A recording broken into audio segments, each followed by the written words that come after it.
انسان کا سب سے بڑا کارنامہ یہ ہے کہ وہ اپنے دل اور زبان کو قابو میں رکھے۔ آنکھ دل کا دروازہ ہے، اس کی حفاظت کرو کہ تمام آفات اس راہ سے بدن میں داخل ہوتی ہیں۔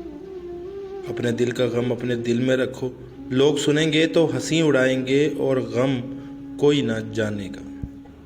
اگر تیرا دل کوہ آتش فشاں ہے تو پھر کیوں توقع رکھتا ہے کہ وہ پھولوں کو تیرے ہاتھ میں تر و تازہ رہنے دے گا؟ بادشاہ وہ ہے جو اپنے دل کو اختیار میں رکھے۔ بچے کے لیے سب سے اچھی جگہ ماں کا دل ہے، خواہ بچے کی عمر کتنی ہی کیوں نہ ہو۔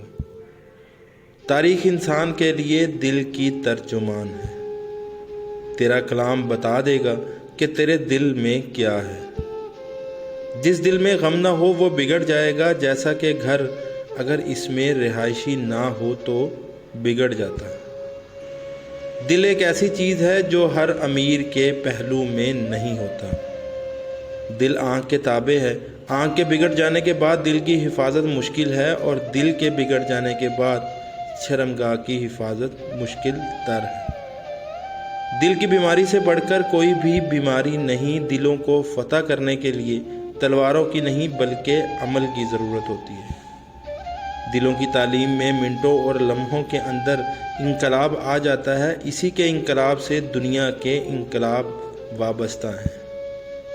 سخت کلامی سے ابریشم جیسے نرم دل بھی سخت ہو جاتے ہیں۔ عقل پہلے دل سے پوچھتا ہے پھر منہ سے بولتا ہے۔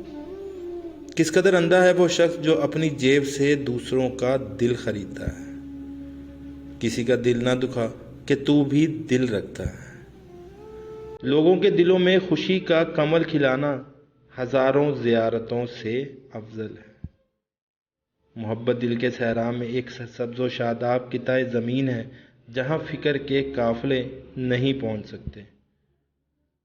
ندامت دل کا درد ہے اور پاکیزہ زندگی کا طلوع۔